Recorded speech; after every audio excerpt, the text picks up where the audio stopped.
Napakaganda ng bahay para sa presyong iyon. 3 kwarto, isang hardin, mga lumang dekorasyon sa kisame, at isang uri ng katahimikan na para bang dati na itong tinirhan ng mga taong laging nag-iingat. Halos agad pumirma ang pamilya. Iisa lamang ang patakarang nakasulat sa kontrata. Huwag kailanman tumawa pagkatapos ng hating gabi. Natawa sila sa kalokohan nito. Nagbiro ang ama na marahil ay galit sa humor ang mga dating may-ari. Magalang nang umiti ang ina. Ang kanilang anak na babae naman ay nagtanong kung ano ang mangyayari kapag may tumawa pa rin. Hindi sumagot ang real estate agent. Mas mabilis lamang niyang itinago ang panulat.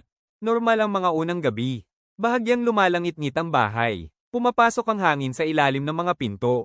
Walang dapat ipag-alala. Pero pagsapit ng hating gabi kahit hindi nila ito inaamin sa sarili, humihina ang kanilang mga boses. Pati ang mga biro ay tila namamatay bago pa makarating sa kanilang mga labi. Pagkatapos, isang gabi, tumawa sa pagtulog ang kanilang anak. Isang maliit, malinaw, at inosenteng tawa mula sa kwarto nito. Agad nagising ang mga magulang. Sa loob ng isang segundo, walang nangyari. Pagkatapos, may tumawa rin sa likod ng mga dingding. Mas mababa, mas mahaba, at sobrang lapit. Tumakbo sila papunta sa kwarto nito. Mahimbing pa ring natutulog ang kanilang anak. Pero nanginginig ang mga dingding sa paligid niya na para bang pinipigilan ng buong bahay ang isang matinding halakhak. Pabulong na sinabi ng ama na tubo lamang iyon. Kaya mas lumakas ang tawa ng bahay. Eksaktong katulad ng tawa niya. Kinabukasan ng gabi, sinubukan nilang manatiling seryoso.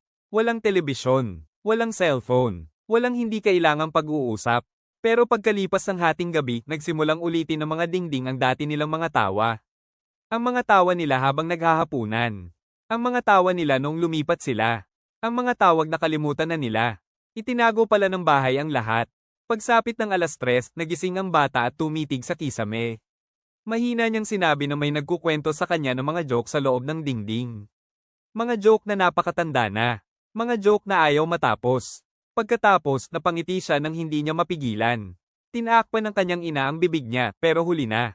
Isang napakalakas na halakhak ang sumabog sa buong bahay. Nanginig ang mga bintana. Hamampas ang mga pinto. Kinabukasan, natagpuan ng mga kapitbahay ang bahay na walang laman, malinis, at tahimik. Sa kontratang nakapatong sa entrada, may lumitaw na bagong linya. Kaaya-ayang pamilya. Tinatanggap ang mga tawa. Itatago sa loob ng mga dingding.